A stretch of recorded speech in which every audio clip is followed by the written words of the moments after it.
Today, we are going to pull back the curtain on a tool that's like giving your charts X-ray vision. Seriously.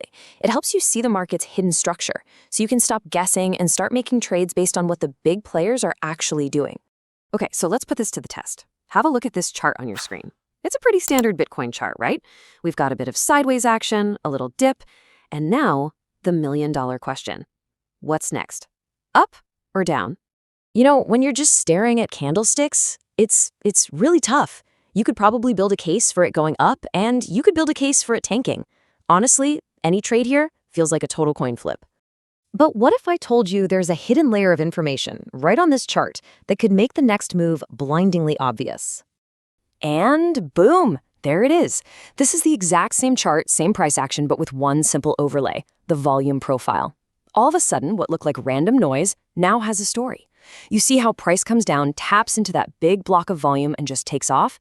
That's not a coincidence. That is the market structure, and today, you're going to learn exactly how to read it.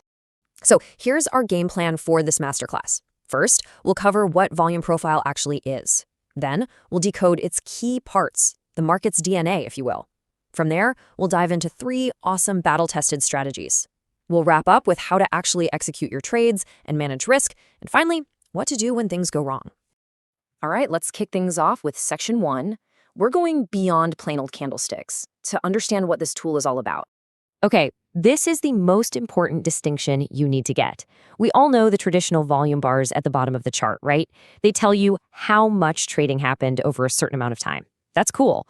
But volume profile, it's a total game changer. It shows you at what price the most trading happened. It literally flips the script, showing you the price levels the market actually cares about. We're shifting from when to where, and where is everything. And this quote just nails it. The big institutions, the whales, they can push price around all day long to trick you, but they can't hide their footprints. They have to trade with massive size, and that size leaves a trail. Volume profile is how we see that trail. It's like the market's truth serum. Okay, moving on. Before we can start using this thing to find trades, we need to learn the language. There are 4 key components of the volume profile you absolutely have to burn into your brain. Let's break these down real quick. First, you've got the point of control, or POC. That's the single price with the most volume. Think of it as the market center of gravity. Then there's the value area, where 70% of the action happened. This is the big boy's comfort zone. High volume nodes are those big chunky areas that act as support and resistance, and low volume nodes are the opposite. They're like air pockets where price can just slice right through. All right, theory time is over. This is the part you've been waiting for. Let's turn all this data into actual trade setups. We're going to cover 3 powerful strategies that pros use every single day. First up is a classic, the volume accumulation. The logic here is just brilliant. We're basically finding where institutions quietly loaded up on their positions during a boring sideways market, and then we're jumping in when price comes back to that exact spot. So here's how you do it, step by step. First, you spot a sideways market that then breaks out into a strong trend. You draw your volume profile over just that sideways part to find where the big money was changing hands. And here's the key, you have to be patient. You wait for the very first time price pulls back to the edge of that zone. That's your entry. Why? Because the institutions that bought there are very likely to defend those prices. Okay, strategy 2, the rejection. This one's all about speed and aggression. We're looking for those super sharp V-shaped turns where the market slams on the brakes and reverses on a dime. Think of it as a battle that was fought and won decisively. So first, you find that unmistakable V-shape on your chart. Then you draw your profile over just that rejection area. This is going to show you the exact price cluster where one side got crushed and the other took total control. You mark that zone and, you guessed it, you patiently wait for the first pullback to get in on the action. And our third strategy is the trend. Now, this one is probably my personal favorite, and here's why. It's all about safely joining a trend that's already moving, giving you a really high probability, low-risk entry. Let's look at this gold chart for a second. You can see we're in a beautiful, strong uptrend. Now, the volume profile shows us these little ledges, these high-volume clusters where price paused before launching higher again. They're like stepping stones. All we have to do is mark the edge of the most recent one, wait for price to pull back to it, and we've got a fantastic spot to join the trend. Okay, you've got the strategies. But spotting the setup is only half the job. Now we've got to talk about the nuts and bolts of actually placing the trade, your entry, your stop loss, your profit target. This is where discipline makes or breaks a trader. Now listen up, because this is a huge tip that separates amateurs from pros. A lot of people learn to just trade the exact point of control line. The problem is, price almost never perfectly touches it. It'll get close, reverse, and leave you in the dust with a bad case of FOMO.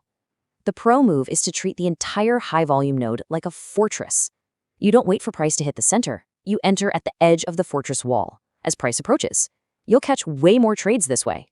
And the best part is, volume profile makes your risk management super logical. The rules are dead simple. Rule 1. Your stop loss goes on the other side of the high-volume fortress, preferably in a low-volume area. Why? Because if price breaks through that wall of volume, there's nothing left to stop it. Rule 2. Your take-profit target goes just before the next big volume wall. Take your money off the table before you hit the next potential battleground. Simple as that. So we've talked about all the perfect scenarios, but let's be real, trading isn't always clean. So for our last section, let's talk about what to do when a level breaks. And, just as important, when to not even bother taking these trades in the first place. When a key volume level breaks, most traders panic and call it a failed trade. A pro, though? A pro sees it as valuable new information. This isn't a failure. It's a signal that the market has changed its mind, and you can actually trade that signal. Here's how it works. A big volume level you thought would hold as support just gets vaporized. Price slices right through it with zero hesitation. That's your clue that the sellers are now in complete control. So what do? You wait for price to pull back and retest that exact same level, but now as resistance. Old support becomes new resistance. That's where you enter, flipping your bias and trading with the new momentum. This might be the most valuable question in this entire presentation, because knowing when your tools won't work is just as crucial as knowing when they will. So when should you just sit on your hands and avoid these setups? The answer is simple. Avoid these pullback strategies when the market is stuck in a sideways, choppy mess. In a ranging market, the whole dynamic flips. The point of control stops being a good entry spot and instead becomes a price magnet. So in these conditions, you'd actually want to sell from the top of the range and use the POC as your profit target, not your entry. So let's wrap this all up. Look how far we've come. You now know how volume profile reveals the market's hidden roadmap. You can spot the 4 key landmarks. You've got 3 core strategies in your playbook for any market condition. And most importantly, you know how to execute your trades, manage your risk, and know when to stay on the sidelines. You're officially equipped with that X-ray vision. All right, now it's your turn. I really want to know, do you use volume profile in your trading? Has it given you any of those aha moments? Drop a comment below and share your experience. Let's talk about it.